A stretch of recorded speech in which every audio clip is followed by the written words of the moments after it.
So guys, dito kami ngayon sa SOFITEL. It's our 6th anniversary. So staycation kami dito sa SOFITEL and let's do a room tour. Our room is 923. So let's go in. Tara, pasok kayo. Mga closet dito, so Filipino inspired. Kita nyo naman, di ba? Yan, mga closet. And we have the bathroom here, the sleepers. You have iron board. May safe. So laging may safe. Standard sa hotel yan. And on this side is the toilet. The door of the toilet is with the full mirror. So pwede ka na mag-mirror dito. Double purpose siya. Let's go in. Here is the lavatory. Granite siya. And the lavatory. Ito yung countertop. And another big mirror here. So, ang ganda niya.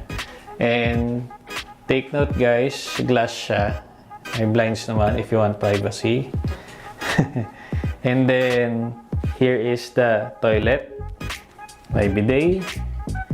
And the good part here is na-upgrade yung room namin. Yung original room namin, walang bathtub, but now we have bathtub. Pakita ko sa inyo. Here is the bathtub. So that's the bathroom.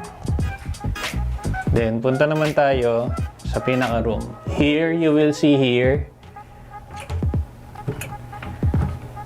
lalagyan ng mga utensils.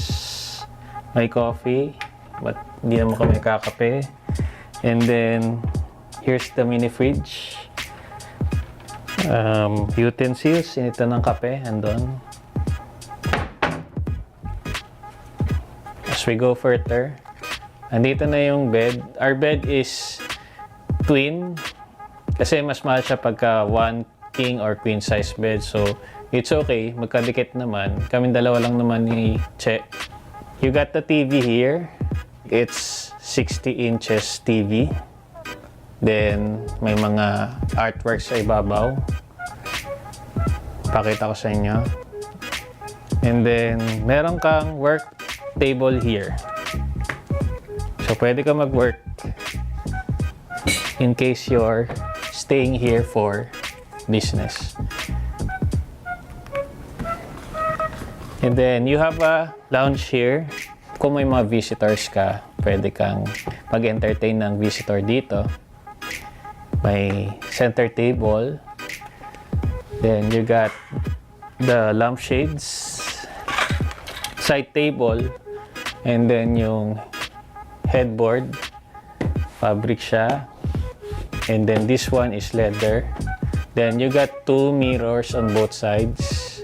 Our view is the city view. Rojas Boulevard view siya. Pakita ko sa inyo dito. That leads to the balcony. Para makita yung view ng Rojas Boulevard. So, let's open the curtains. Yan. Labas tayo. So, here is the balcony guys. Spacious siya. Not like the other hotels. So, medyo maluwag to. Parang kulang lang ng furniture. Walang outdoor seating. Pwede ka sana tumambay dito. Pero dito sa SOFITEL, wala. Sayang naman yung pagka-spacious niya. Pwede ka tumambay. But, it's okay. So, here's the view of the city. That's Rojas Boulevard, Manila Film Center. And that's Manila Bay. Yun nga lang ngayon, nire-reclaim siya or binubuhusan siya ng lupa, yung Manila Bay. That's it for our room tour for today's video.